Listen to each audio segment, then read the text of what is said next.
আসসালামু আলাইকুম রহমতুল্লাহ। সম্মানিত ভিউয়ার্স, আপনারা সবাই ভালো আছেন। আজকে আমরা দুই রুমের একটি বাড়ির ডিজাইন দেখব। সেই সাথে এই বাড়িটি নির্মাণ করতে গেলে মালামালের পরিমাণ এবং টাকার পরিমাণ, এই জিনিসগুলো আমরা আজকে জানবো। অবশ্যই আপনারা ভিডিওটি শুরু থেকে শেষ পর্যন্ত দেখবেন। তো আমরা এখানে পরপর দুইটি রুম নিয়েছি। একটি নিয়েছি কিচেন রুম, সামনের দিকে এইখানে একটি রয়েছে বারান্দা, এবং আরও সামনের দিকে আমাদের এখানে দুইটা জায়গা দেওয়া আছে, একটা ওয়াশরুম আর একটা হচ্ছে টয়লেট।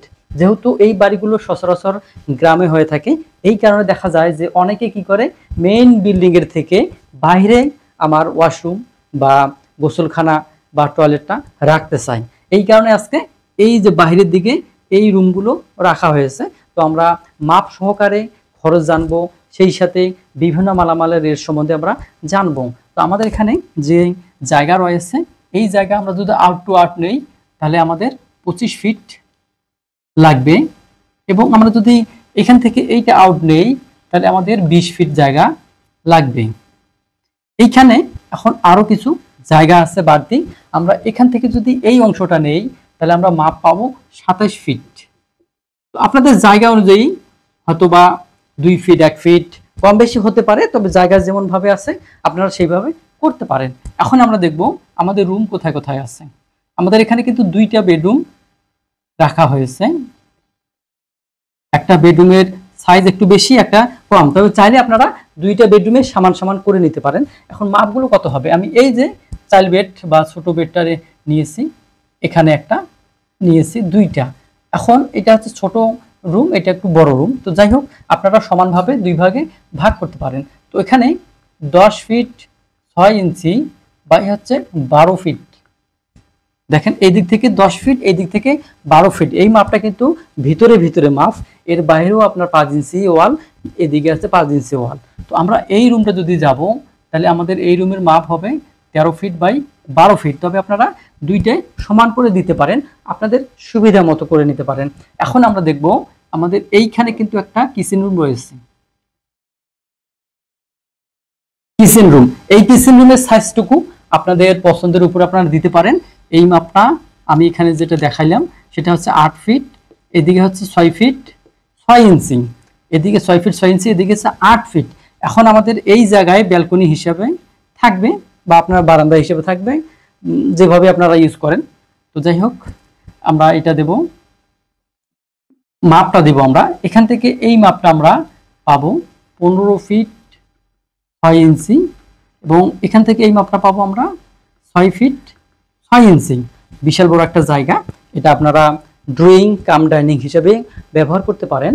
এখন আমরা দেখব, এটা আমাদের কিন্তু মেইন গেট, এটা মেইন গেট। এখন আমরা এইখানে দেখব এখানে কি হয়। এখানে আমাদের যে ওয়াশরুম, এটা হচ্ছে টয়লেট, আর এটা হচ্ছে ওয়াশরুম।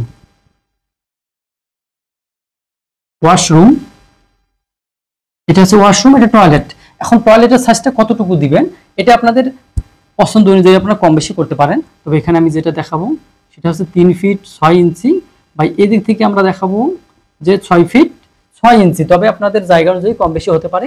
এবং এই অংশটা আমরা দেখাবো ওয়াশরুম হিসাবে, আর আমরা এই ওয়াশরুমটা রাখবো 4 ফিট। এখান থেকে এটা 4 ফিট, এখান থেকে এটা 6 ফিট 6 ইঞ্চি। তো আপনারা জায়গা অনুযায়ী কম বেশি করে নিতে পারেন। এখন আমাদের এই জায়গাটা এরিয়া কতটুকু, এরিয়া আমাদের 550 স্কোয়ার ফিট। বা যদি আপনারা মনে করেন এই জায়গা আপনার কম বেশি হবে তাহলে আপনারা করতে পারেন। এক্ষেত্রে কি হবে, খরচটা শুধু কম বেশি হবে। এই যাই হোক, এখন আমরা কিন্তু দেখব আমাদের খরচ কত পড়ে এই বাড়িটি। আবার বলতেছি, এই বাড়িটি আমাদের 3 শেটের হিসাব করব। অনেক ভাই বা এর আগে এক ভাই বলেছে যে ভাই আপনার সব ভিডিও আমি ফাউন্ডেশনে দেখতেছি, 3 শেডের বাড়ি দেখতেছি না। তো যাই হোক, এর আগে কিন্তু অনেক 3 শেড বাড়ির ডিজাইন দেখানো আছে। তারপরও যদি আপনারা চান আমি আবার দেব, কেননা আপনারা যেভাবে ভিডিও চাবেন আমি কিন্তু সেইভাবে ভিডিও আপলোড করব। আপনাদের চাহিদা বা আপনাদের চাওয়া অনুযায়ী আমরা ভিডিও আপলোড করব। এই কারণে আপনারা যে ভিডিওটা চাবেন সেই ভিডিওটা বলবেন। যাই হোক, আমরা এখন খরচের হিসাবটা দেখব, আমাদের কোথায় কতটুকু মালামাল এবং কত টাকা খরচ হবে এইটা দেখব। প্রথমে আমরা যেহেতু আমরা ব্রিক ফাউন্ডেশনে দেব, এটা 3 শেড বাড়ি হবে, সেহেতু আমরা ইটের হিসাবটা আগে নিয়ে আসব। এই কারণে আমরা প্রথম যে হিসাবটা দিব সেটা হচ্ছে ইট। ইট আমাদের এই বাড়িটি তৈরি করতে আমরা 1 2 রুম এবং এইখানে বারান্দা, এখানে কিচেন রুম, এখানে আপনার ওয়াশরুম, টয়লেট সবগুলো মিলে আমাদের ইট প্রয়োজন হবে 12,000 ইট প্রয়োজন হবে। আমরা প্রতি ইটের মূল্য 12 টাকা যদি ধরি তাহলে আমাদের কত আসবে? এই ক্ষেত্রে আমাদের আসবে এখানে 1,44,000 টাকা আসবে। এখন আমরা 2 নাম্বার দিব সিমেন্ট। সিমেন্ট আমাদের এখানে সিমেন্টের দরকার হবে 150 ব্যাগ। তবে কাজের ক্ষেত্রে আপনাদের কম বেশি হতে পারে। অনেক সময় দেখা যায় যে ইট বেশি লাগে যদি নিচু জায়গা হয়, আর যদি সমতল জায়গা হয় তাহলে ইট কম লাগে। এর কারণে কিন্তু সিমেন্ট বা মালামালের তো কম বেশি হতে পারে। তো আমরা 150 ব্যাগ টাকা ধরবো, 550 টাকা করে ধরবো প্রতি ব্যাগের মূল্য। তাহলে আমাদের 150 গুণন হচ্ছে 550, তাহলে আমাদের এখানে পাবো আমরা 82,500। এরপরে 3 নাম্বার যে আমাদের আমরা বালি লিখবো। বালি আমাদের কতটুকু লাগবে? এখানে আমরা 810 সিএফটি লিখবেন, সিএফটি। আর এই বালিটা হচ্ছে বিভিন্ন জায়গায় বিভিন্ন রকম দাম। আমরা এখানে 50 টাকা সিএফটি ধরলাম, তাহলে আমাদের 810 গুণন 50 আমাদের এখানে আসবে 40,500 টাকা আসবে। এরপরে আমরা কি করব? 4 নাম্বার যে আইটেমটা হচ্ছে খোয়া বা ব্রিক চিপস। ব্রিক চিপস আমাদের কতটুকু লাগবে? 320 সিএফটি। আমরা প্রতি সিএফটির মূল্য ধরবো 125 টাকা। সেক্ষেত্রে আমাদের কত আসে? 320 গুণন 125, তাহলে এখানে আসবে আমাদের 40,000 টাকা। এরপরে 5 নাম্বার যে আইটেম আমাদের সেটা হচ্ছে রড। রড রড কোথায় লাগবে? রড আমরা লিনটেনে ব্যবহার করব এবং আমরা কোথায় ব্যবহার করব? এই যে টয়লেট আছে, টয়লেটের উপরে ব্যবহার করব, যাতে করে আপনারা এর উপরে ট্যাঙ্কি বা পানির ট্যাঙ্ক সেট করতে পারেন। আমাদের রডের প্রয়োজন হবে এখানে 500 কেজি। 500 কেজি আমরা প্রতি কেজির মূল্য ধরবো বর্তমান বাজার ধরে 86 টাকা। তাহলে 500 গুণন 86, এখানে আমরা 43,000 টাকা পেলাম। এরপরে 6 নাম্বার যে আইটেম আমাদের দরকার হবে তা হচ্ছে, যেহেতু আমরা টিন শিটে বাড়ি করব সেহেতু আমরা টিন শিট লিখব। Tin sheet. টিন শিটের ক্ষেত্রে আমরা কি করব? একেবারে টাকাটা লিখবো, যেহেতু টিন শিট আমাদের কত এখানে 550 স্কয়ার ফিট। আমরা এখানে টিন শিট বাবদ ধরলাম 30,000 টাকা। তবে এই টিনটা আপনাদের পছন্দ অনুযায়ী দাম হবে। অনেক সময় দেখা যায় অনেকে আমরা পাতলা টিন ব্যবহার করি, অনেকে আমরা মোটা টিন ব্যবহার করি, এর উপরে দাম কম বেশি হবে। তবে এটা ধারণার জন্য এই ভিডিওটা করানো। এরপরে 7 নাম্বার, আমরা যেহেতু টিন শেড দেব সেহেতু আমরা অ্যাঙ্গেলও দিতে পারি, আবার এটা কাঠও দিতে পারি। তো আমরা এটা কাঠ দেব। কাঠও আমাদের 550 স্কয়ার ফিট। একেবারে আমরা দামটা লাগাবো। এই কাঠের জন্য আমরা ধরলাম এখানে আমাদের 40,000 টাকা।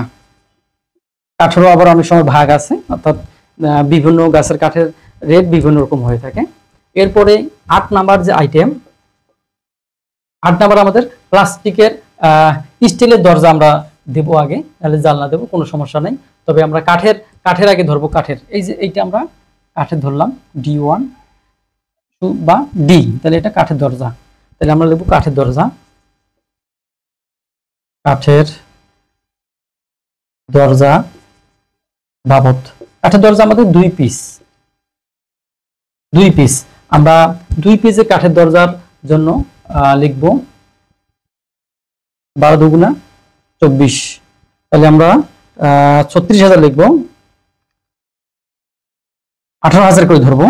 36,000 আমাদের এই দুইটা দরজা চলে গেল। এখন আমরা 9 নাম্বার তারপরে যে আইটেম তা হচ্ছে আমরা প্লাস্টিক দরজা ধরবো। প্লাস্টিক দরজা আমাদের কয় পিস লাগবে আমরা একটু দেখব। 1 2 3, আমাদের কিন্তু এখানে 3টা লাগবে। 1 2 3, আমরা 3টা দেব। আমরা লিখব প্লাস্টিক দরজা। প্লাস্টিক দরজা বাবদ, আর আমাদের এই প্লাস্টিক দরজা হচ্ছে 3 পিস। প্রতি পিসের মূল্য আমরা যদি 4000 টাকা করে ধরি তাহলে আমাদের আসবে এখানে 12000 টাকা। এরপরে আমাদের 10 নাম্বার যে আইটেম, এই 10 নাম্বার আইটেম হচ্ছে আমাদের, আমরা এই যে জানালাগুলো দেব 1 2 3 4, আমরা সামনে দেব, এখানে দেব, এখানে আমরা দিতে পারি। সেই ক্ষেত্রে আমাদের এই জ্বালানা বাবদ 5টা হবে। তাহলে হচ্ছে 1 2 3 4, এখানে যদি দেই 5টা, তাহলে আমরা লিখব। আর এগুলো হচ্ছে স্টিলের জ্বালানা বলতে এমএস শীট দিয়ে যে জ্বালানাগুলো হয় সেগুলো। যখন থাই হবে তখন কিন্তু রেট আরো বেশি হবে। জানালা বাবদ, আর এখানে বাবদটা আমি লিখি, জ্বালানা আমাদের কয় পিস? 5 পিস। 5 পিস। এই 5 পিস জ্বালানার মূল্য আমরা ধরবো 30,000। 5 6 30। এটা কিন্তু স্টিলের বা এমএস যে জ্বালানাগুলো সেইগুলো। এখন আমরা এটা মোট করব, তারপর বাকি খরচটা করে নেই। এখানে চলে আসছে, আপাতত আমরা এটা লিখে রাখি 4,97,000। এরপরে আমরা বাকি মালামালের হিসাবটা লিখব।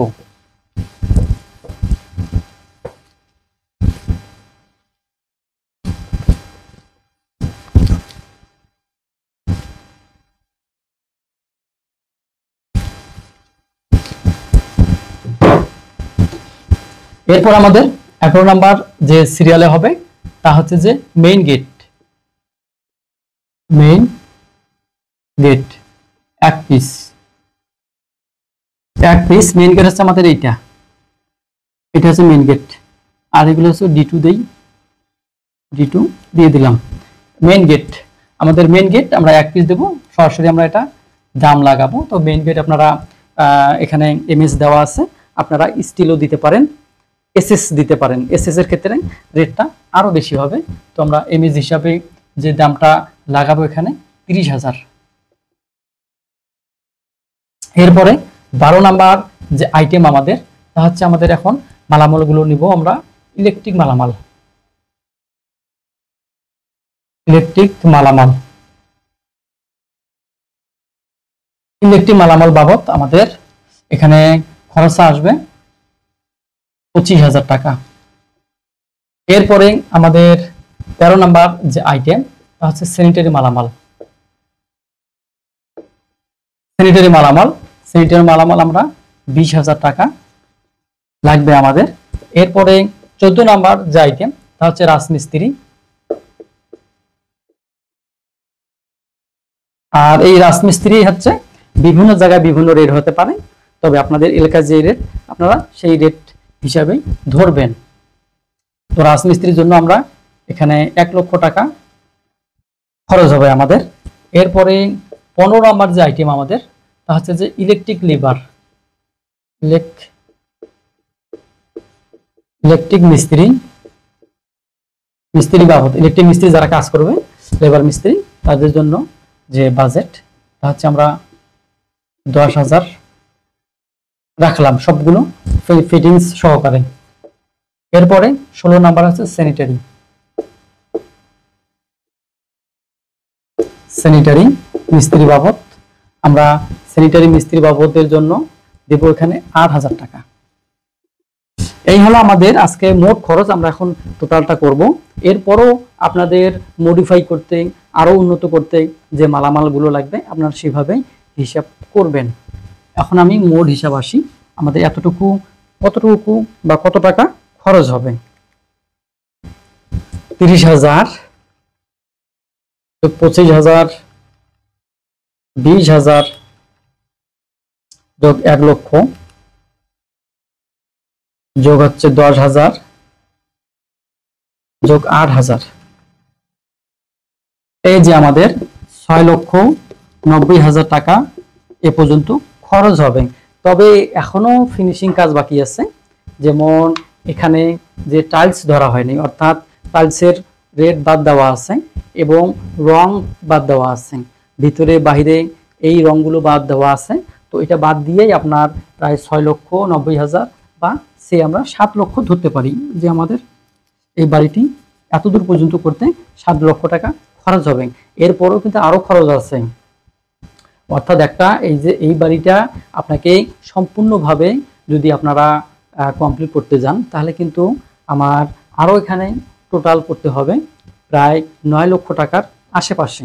9 লক্ষ বা 9.5 লক্ষ টাকা দিলেই এই বাড়িটি আপনার কমপ্লিট হবে। তো আশা করি আপনারা এতটুকু পর্যন্ত বুঝতে পেরেছেন। এরপরও যদি কোনো প্রশ্ন থাকে তাহলে অবশ্যই আপনারা কমেন্ট বক্সে জানাবেন। সেই সাথে নতুন হয়ে থাকলে চ্যানেলটি সাবস্ক্রাইব করবেন, লাইক করবেন। ভালো থাকবেন, সুস্থ থাকবেন। আজকের মতো আমি মোহাম্মদ হুমায়ুন কবির আপনাদের কাছ থেকে বিদায় নিলাম। আল্লাহ হাফেজ।